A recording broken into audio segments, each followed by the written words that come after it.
gaar ahaan wadajir dharkeenley Siha Clinic Center waxay soo kordhisay barnaamijkaasi ama programkaasi oo ah $5 baxso dhakhtar la kulan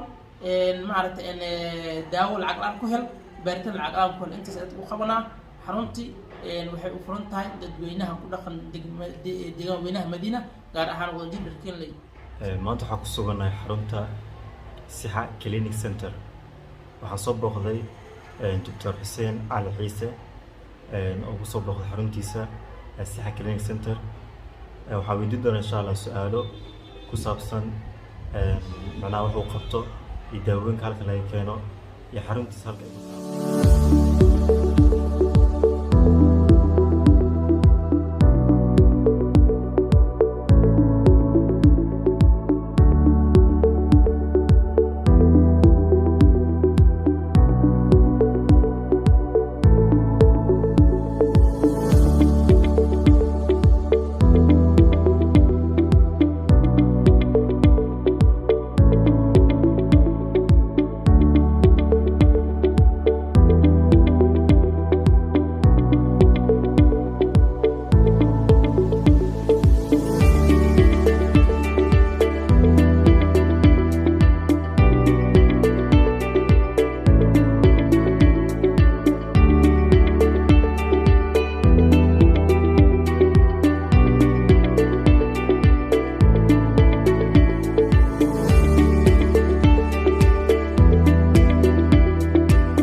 السلام عليكم ورحمة الله وبركاته. maanta waxaan ku suganahay xarunta Siha Clinic Center. waxaan soo booqday Dr. Xuseen Cali Ciise oo ugu soo booqday xaruntiisa Sixa Clinic Center. Waxaa weydiin doonaa insha Allah su'aalo ku saabsan macnaha wax uu qabto iyo daawooyinka halkan laga keeno iyo xaruntiisa halka ay ku taalo. Marka isagana hadalkan oo bilaabo doono macnaha asiga iska sheegi doono wuxuu yahay insha Allah soo dhawaad doctor. waayahay soo dhawahay saaxiib macnaada maasan tahay Abditax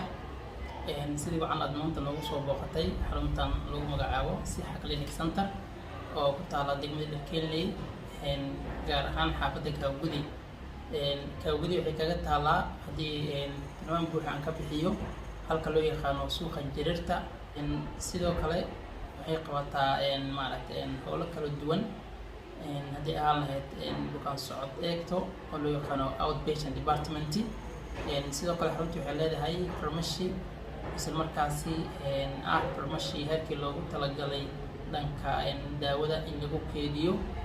waa heer aad u wanaagsan. daawooyinka aan bixinana waa daawooyin aad iyo aad markaa tayo u leh oo isla markaasi dadkii ugu talagalay inay qaataan isla markaasi ayagoo laga fiirinayo dhinacyo badan isla markaasi bukaanka loo fiirinayo xanuunka uu qabo iyo baahida daawada uu qabo ayadoo loo fiirinayo xarunta heesaa daawooyin tayo sare leh. Doctor aad u maasan tahay. Marka daawooyinka isticmaashaan yani halkee laga keenaa? waayahay saaxiib macaan sidoo kale aad u maasantaa mar kale daawooyinkaan isticmaalno dhowr waddan ayaa laga keenaa u badnaado dhanka dowladda Turkiga sidoo kale wadamadan Carabta Khaliijka ama Masar waddanka Masar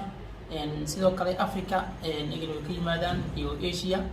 marka daawooyinka dhowr waddan ay kala yimaadaan laakiin inta badan daawooyinka aan iibino waxaa mostly u badan daawada Masaarida iyo daawooyinka Turkiga laga keeno. waa daawooyin tayadooda aad u sareyso isla markaasi aan ku sameynay research oo in badan aan ogaanay inay yihiin daawooyin dadka wax u tari karaa. Masha Allah. Waxaa kaloo ku weydiinaa doctor keliga macnaha ma meesha ka qayb galo macnaha ka howlgala mase yani waxaa jiro dad yani ka caawiyo macnaha marka seewa marka xaaladaada? horta xarunta waa xarun maaragtay clinic waaye. xarun clinic markay tahay waa dareemi kartaa qof kaligiisa inuusan ka howlgeli karin maxaa yeelay waxaa jira bukaano kala duwan ay ku imanaya haddii ahaa lahayn dhanka hooyooyinka maamooyinka. isla markaasi waxaa jira dhakhtarad kale oo markaa qaabilsan dhanka hooyooyinka qaabilsan oo isla markaasi waxaa la wixii dhibaato ama complication oo yimaada dhanka hooyooyinka haddii ahaa lahayn biistooyinka intaba inay maaragtay dhakhtarad haween ah ay markaa u joogto. ani ahaan waxaan qaabilsanahay cudurada guud qaabilsanahay general yes general dowladda ayaan qaabilsanahay haddii ahaa lahayn hooyooyinka haddii ahaa lahaayeen maaragtay aabayaasha iyo sidoo kale caruurta ada inta maaragtay xanuunsan oo cudurada guud u baahan daaweyntooda ayaan maaragtay inta u qaabilsanahay. sida hadda maaragtay uu ka muuqdo boorkan inta ku qoran uu ka muuqdo maaragtay uu caddeynaya inaan markaa ahay general medicine ay ku qoran tahay meesha. insha Allah waxyaabaha aan qabano waxaa ka mid ah markaa bukaan socod eegtada ayaa mostly qabanaa. inpatient malihid laakiin insha Allah future ku rajayna inaan inpatient aan kusoo biirino laakiin now waxaan ku shaqeynaa as maaragtay outpatient department ayaan ku shaqeynaa. bukaanada socda noo imaada inaan isla markaas aan u sameyno baaritaan aan u sameyno wax alla wax iyo bukaanka markaa aan is dhihi karno ka khibrad ahaan inaan bukaankii aan ku saacidno aan ku caawino si bukaankii markaa diagnosis sax aan u gaarno. waxaan mostly u kaashanaa inaan bukaankaasi aan marsiino baaritaan dhab ah aan marsiino. baaritaankaas dhabta ah wixii nagu soo baxo oo natiijadiisa ama xasuulkiisa aan helno ayaan bukaanka siinaa daawooyin markaasi ku habboon oo ka khibrad ahaan aan siinay bukaankan ilaa ilaa diagnosis-ka aad gaartay iyo resultii ku soo baxay bukaankan wax bay ka tari kartaa ama baahidiisa xagga caafimaad iyo dabooli kartaa. aad u mahadsantahay doctor. su-aasha xigta ku weydiinaya waxay tahay yani markii xaalad aad aragto oo kale sida emergency oo kale qof baa emergency ku imaaday dhaawac ha noqdo ama si kale ha noqdo yani qofkaas sidee macnaha u tacaashaan marka inaad ka warbixisaan jeclaan lahaa. waayahay oo maasan tahay mudane emergency-ga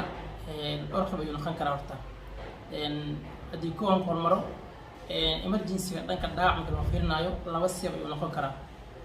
mid fudud iyo mid culus. anaga mostly area aan ku noolnahay ama aan joogno waxaan qaabilnaa ka sixa ahaan emergency-ga fudud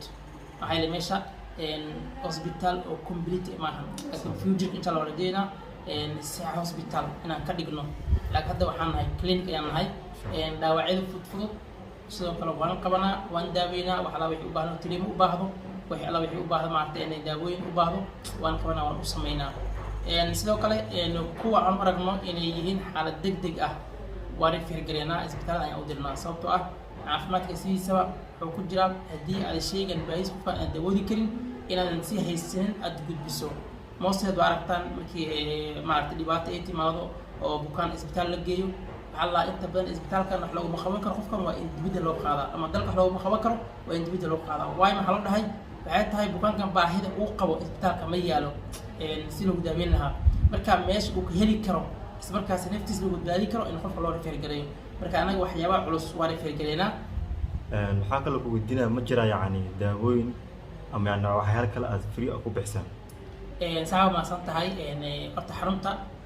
Sixa Clinic Center sida banaan waxay u furan tahay bulshada gaar ahaan bulshadan ku dhaqan degmada dalkeena gaar ahaan Kaawgudi waxaa u badan dad aad u danyar ayaa u badan marka anaguna waxaan ka mid nahay dadka danyarta ayaan ka mid nahay saas ajligeeda maadaama maartay ilaahay khibradii iyo wixii uu siiyay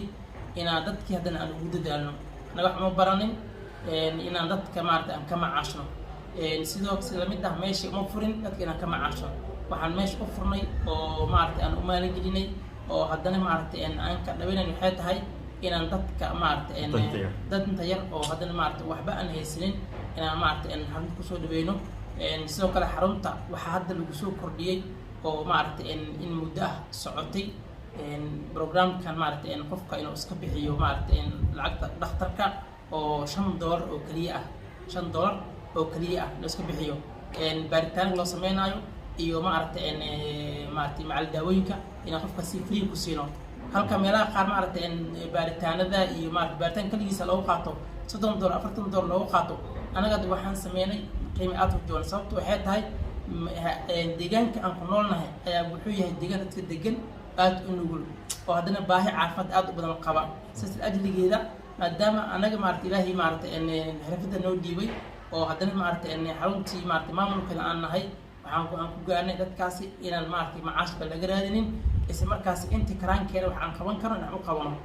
doctor aad u mahadsantahay su-aasha ugu dambeysa ku weydiinaya waxay tahay ma jiraa yacni qof garabkaaga mar raba taagan oo yani xarunta kuga caabiya يعني إلا يعني فركلية الصومال حيث يعني فركلية يعني فهم نخرجين مركب مجرى قف يعني أو قوة عابية أو قرب كاي تاجن أو مرة يعني أو ولا كلام نانكسية يعني مكان أي قف كل مو إلا يعني بهان تقف قرب كاي تاجن وبرانك يعني وحي أو كستمر أو خابل ما مجرى أوكي ما سنتاي المعن وصح وماشي كجرا واي اخترك مركب خابله بكان خابله صح وجرا قف نيرسي أو بكانكي مركا لا تعامله إن أخترك الرؤية أسيقا بكانك قابله بكانك وقعنا وكجارو بس مركز بكانك وحياه وباهي إنه تجريه أو أوجد بيو نيرسي كجوجا وجرا نيرسي ويش ويجوجان أو قيب فرماسي يجوجان قيب كلام حوار مع البكانة بركا يماذا إن التعامل كوضا مع يجي وحلا وحي لو باه بكان لك قادان إن فرمشي غني مع تسنسيدو كله نيرسي يجوجا oo maartay oo ilaa heer maartay university level ah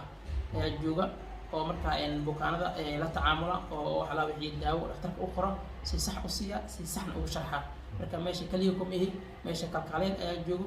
aniga waan joogaa dhakhtar habeen waa joogta marka meesha waa meel aad u ballaaran oo isla markaasi oo bukaanada kala duwan soo booqda si fiican ugu qancaan maartay daawooyin fiican oo tayo sare leh oo maartay in badan ay qaataan howlaasi iyo in ka badan insha Allah future ku rajeeyna inaan sii qabano إن شاء الله هذا ما أي هذا ما